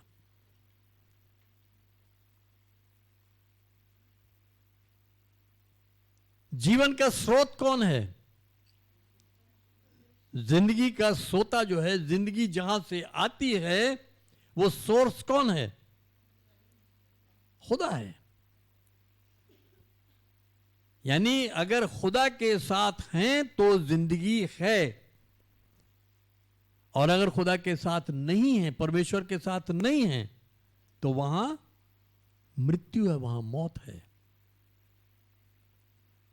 मौत मतलब वो इंसान उस जगह पहुंचेगा जहां उसको खुदा नहीं मिलेगा, खुदा से हमेशा के लिए अलग कर दिया जाएगा। तो जो उसकी रोटी में से, उसके गोश्त में से खाता है और उसके खून में से पीता है वो हमेशा की जिंदगी पाएगा। यानी वो जिस्मानी तौर पर मर भी जाएगा तो भी वो खुदा के पास, खुदा की हुजूरी में हमेशा हमेशा रहेगा, वो जिंदगी में दाखिल हो जाएगा। लेकिन जो नहीं खाता है, जो उसमें से नहीं पीता है, उसमें जिंदगी नहीं है। वो अगर जिस्मानी तौर पर मरेगा तो खुदा से हमेशा हमेशा के लिए दूर हो जाएगा, हमेशा के लिए अलग हो जाएगा। फिर उसके पास वो मौका नहीं है कि वो वापस खुदा के पास लौट सके। जैसे लिखा है, हर जीभ, हर जुबान ये इकरार करेगी कि यीशु ही खुदावंद है, और हर घुटना उसके सामने झुकेगा। क्या वाकई हर जबान ये इकरार करेगी, हर जीभ ये अंगीकार करेगी कि यीशु ही प्रभु है? क्या आज हर जबान ये इकरार कर रही है? तो कब करेगी? कितने हैं जो बिना ये इकरार किए, बिना ये अंगीकार किए हुए चले गए? तो कैसे लिखा है कि हर जुबान जो है वो इकरार करेगी, हर जीभ अंगीकार करेगी? हर जीभ को ये अंगीकार करना पड़ेगा, क्योंकि जब अदालत लगेगी, जब इंसाफ का वक्त आएगा, उस समय जब वो ये देख लेगा कि इंसाफ यीशु मसीह के हाथ में है, तब वो वहीं उसके सामने घुटना टेकेगा और तब वो इस बात का इकरार करेगा कि तू ही खुदावंद है और मुझ पे फजल कर। लेकिन तब उसके पास मौका नहीं है। इकरार तो वो करेगा ही करेगा, लेकिन तब उसके पास वो मौका नहीं होगा। हम खुशकिस्मत हैं कि हमारे पास वो मौका था कि हमने यीशु मसीह को ग्रहण किया, उसका हमने अंगीकार किया। और अगर हम इसमें बने रहते हैं तो निश्चित तौर पर हम उस जीवन में, उस हमेशा की जिंदगी में दाखिल हो जाएंगे।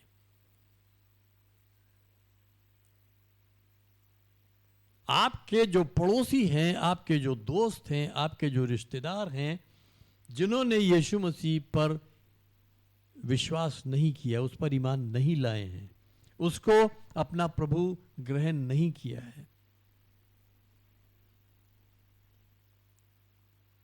क्या अगर वो उस जिंदगी में नहीं दाखिल हो पाए और हमेशा के लिए खुदा से अलग कर दिए गए, तो आपको उससे खुशी मिलेगी?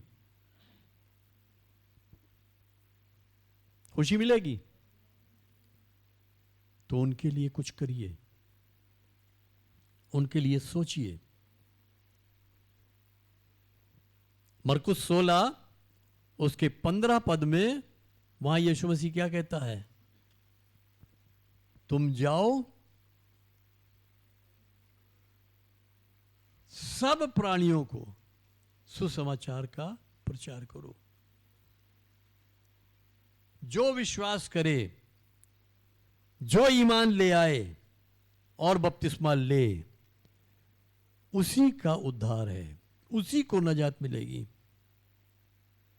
जो ईमान ले आएगा और बपतिस्मा ले लेगा, वही नजात का वारिस होगा। और आगे क्या लिखा है? जो विश्वास नहीं करेगा वो दोषी ठहराया जाएगा।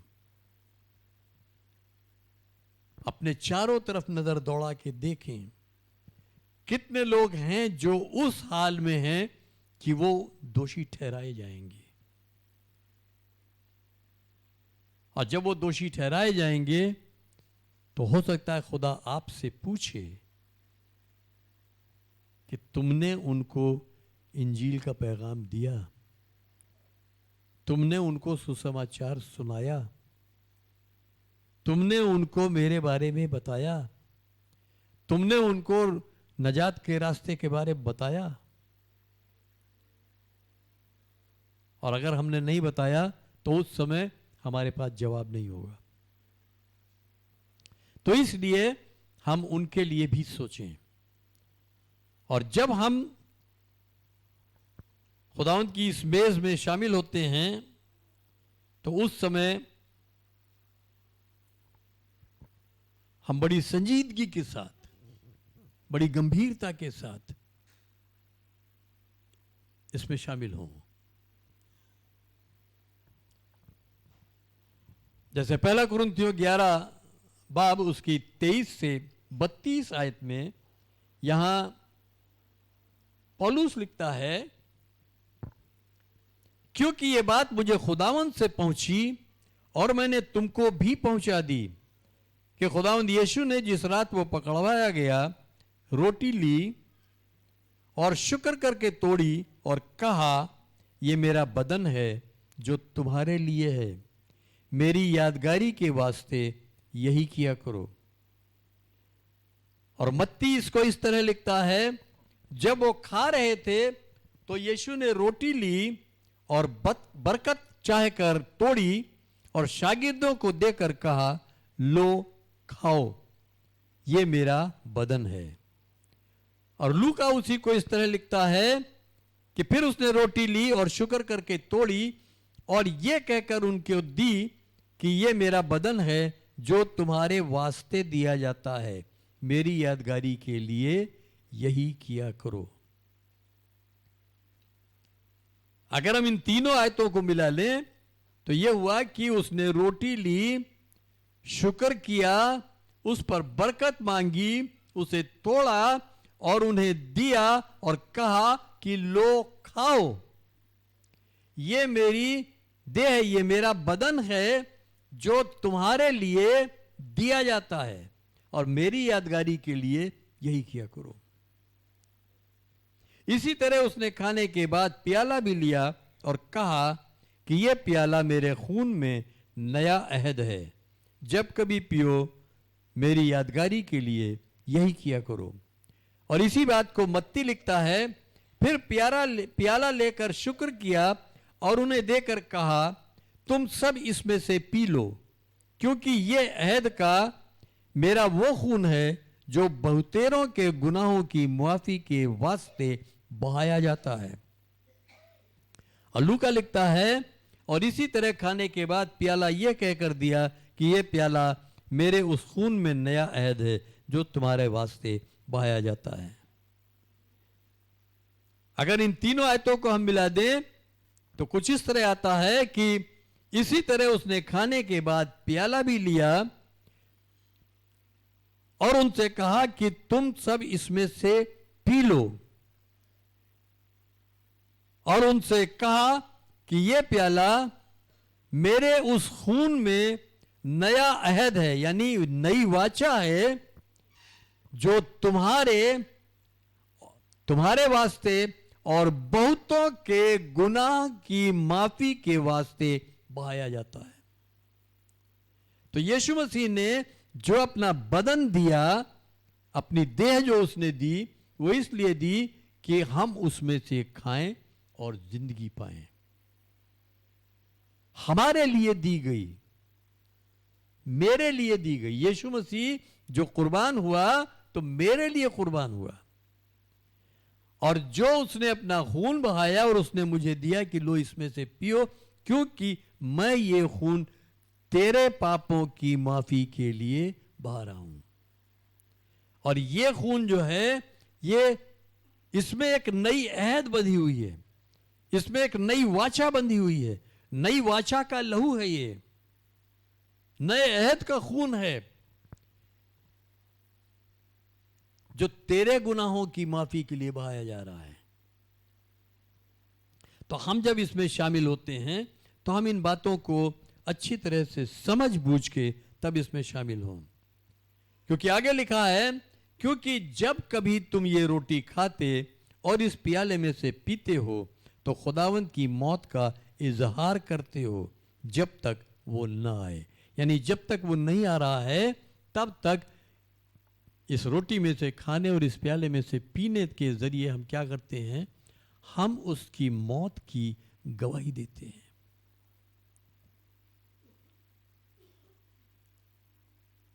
हम उसकी उस मृत्यु का एक प्रमाण देते हैं, उस मृत्यु का एक प्रचार करते हैं।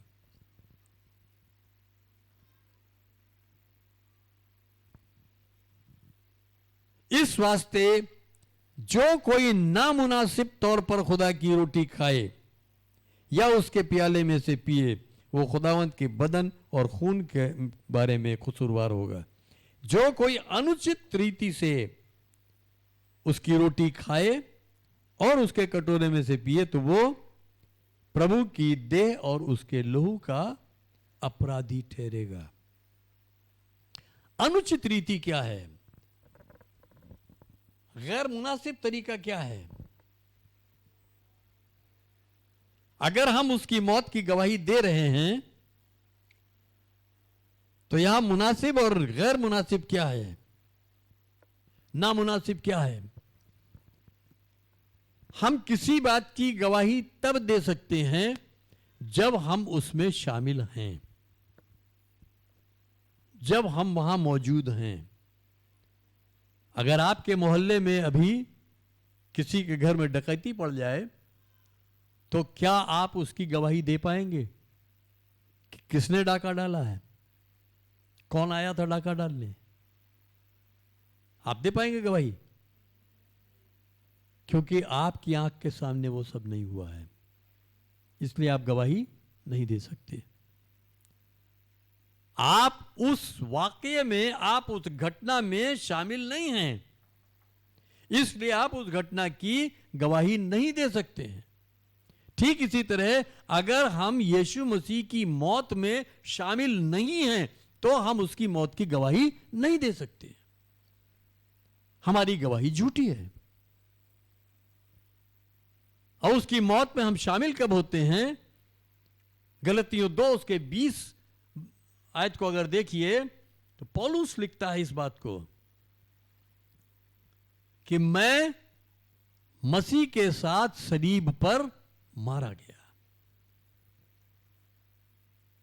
तो क्या जब यीशु मसीह सलीब पर मारा गया तो पौलुस उसके साथ सलीब पर था?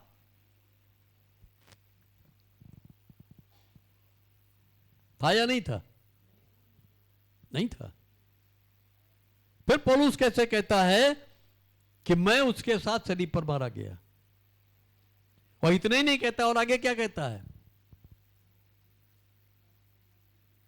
और अब मैं जीवित ना रहा, और अब मैं जिंदा नहीं हूं बल्कि मसीह मुझ में जिंदा है।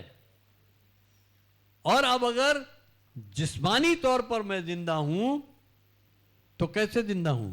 तो केवल उस विश्वास से, केवल उस ईमान से, उस विश्वास से जो परमेश्वर के पुत्र पर है, जो खुदा के बेटे पर है, यानी जो यीशु मसीह पर है। पौलुस यीशु मसीह के साथ साथ सलीब पर नहीं चढ़ाया गया, लेकिन जिस घड़ी पौलुस ने, जिस घड़ी वो साउल था, जिस घड़ी उसने ये विश्वास कर लिया, जिस घड़ी वो यही ईमान ले आया कि यीशु मसीह मेरे गुनाहों की खातिर सलीब पर चढ़ा है, तो उसने अपने आप को यीशु मसीह के साथ वहां पर मार दिया। कि मेरे गुनाह लेकर वो जब चढ़ गया है, जब मेरे गुनाहों की माफी के लिए वो सलीब पर चढ़ गया है, जब मेरे गुनाहों का जो जुर्माना था वो उसने वहां भर दिया है, तो मैं उसके साथ वहां मर चुका हूं। मर कैसे चुका हूं? अगर आप रोमियो 6 में आइए, और शायद अगर मैं गलत नहीं हूं तो 11वीं आयत है,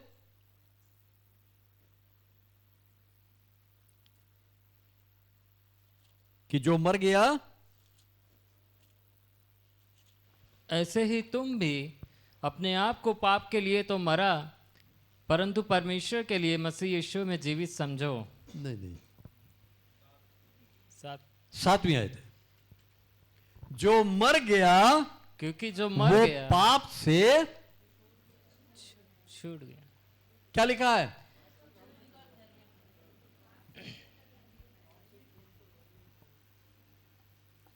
मैं एक गुनहगार इंसान हूं, ठीक है, मैं मर गया,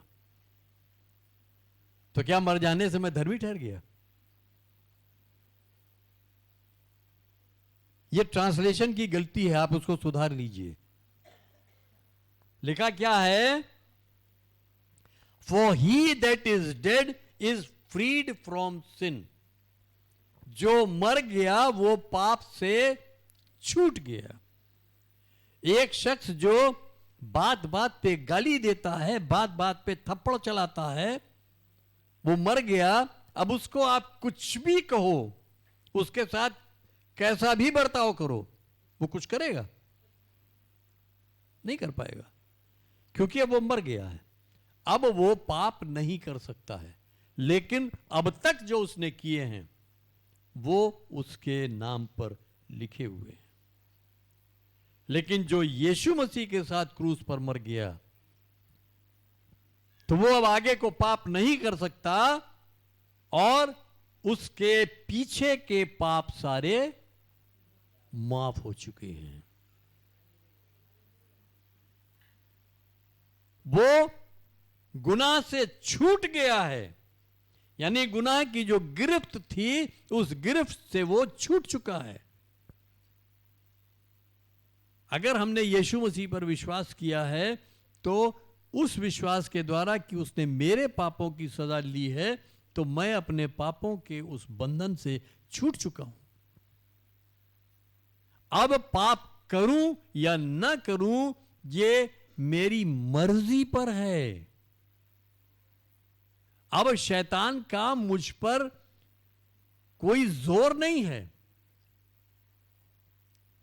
अब उसकी मेरे ऊपर हुकूमत नहीं है, अब वो मेरे ऊपर प्रभुता नहीं कर सकता है। लेकिन फिर भी अगर मैं उसकी गुलामी में जाने के लिए तैयार हूं तो मैं पाप करूंगा। उसको ये हक नहीं है, उसके पास वो सामर्थ्य नहीं है कि वो हमसे पाप करा ले।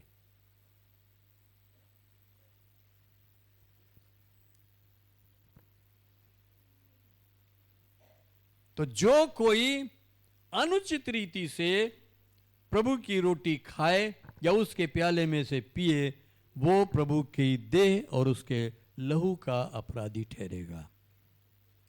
अगर यीशु मसीह ने अपनी देह, अपना बदन मेरे लिए दे दिया, अगर उसने अपना खून मेरे गुनाहों की माफी के लिए बहा दिया, तो अब मैं कैसे उस गुनाह में जीऊं? अब कैसे मैं गुनाह की गुलामी में वापस चला जाऊं? और अगर जाता हूं और फिर भी मैं अगर इस रोटी में से खाने और पीने के लिए हाजिर होता हूं, तो ये गैर मुनासिब तरीका है, ये नामुनासिब तरीका है, अनुचित रीति है। बस आदमी अपने आप को आजमा ले, यानी जांच ले, और इसी तरह इस रोटी में से खाए और इस प्याले में से पिए। क्योंकि जो खाते पीते वक्त खुदावद के बदन को न पहचाने, वो इस खाने पीने से सजा पाएगा। आज चूंकि प्रभु भोज का दिन है, पाकशाह का दिन है, तो हम जब उस मेज में सम्मिलित होंगे, हम इस बात को समझें कि हम क्या करने जा रहे हैं, हम क्या खाने जा रहे हैं और क्या पीने जा रहे हैं। यीशु मसीह ने क्यों कहा कि मेरी यादगारी के लिए यही किया करना?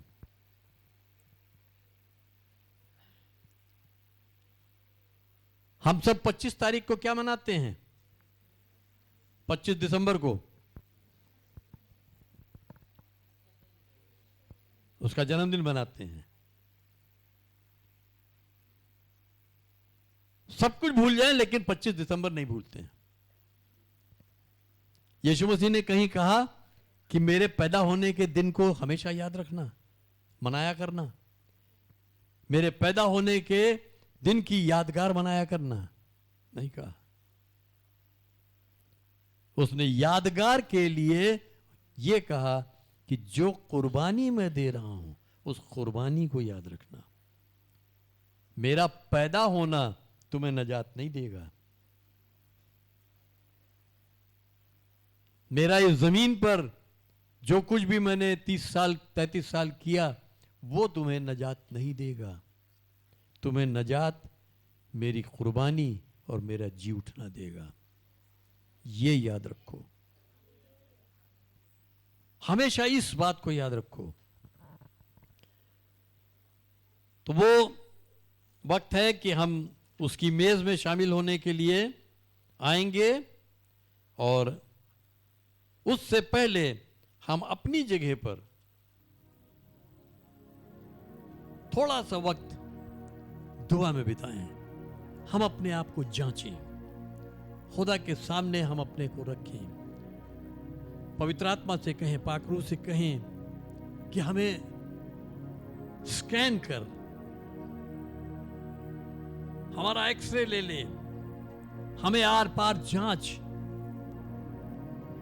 जैसे दाऊद कहता है कि हे प्रभु तू मुझे जांच कि कहीं मेरे हृदय में कोई गुप्त पाप तो नहीं है। और जब हम खुदा के सामने आते हैं, दिल खोल के आते हैं कि खुदा बता मैं कहां पे गलत हूं, तो खुदा जरूर बताता है। और जब वो बताता है, उसी घड़ी उस बात से तौबा कर ले, उसी घड़ी खुदा से वायदा कर ले, ठीक है प्रभु ये गलती मेरे में है, ये कमजोरी मुझ में है, और आज तूने ये दिखा दी है, आज के बाद मैं इस कमजोरी में दोबारा नहीं पढ़ूंगा, क्योंकि तूने इस कमजोरी का बंधन मेरे ऊपर से तोड़ दिया है। ये मेरी गलती है कि मैं इस कमजोरी में दोबारा गिरता हूं। तो हम थोड़ी देर दुआ में समय बिताएंगे और अपने आप को जांचेंगे।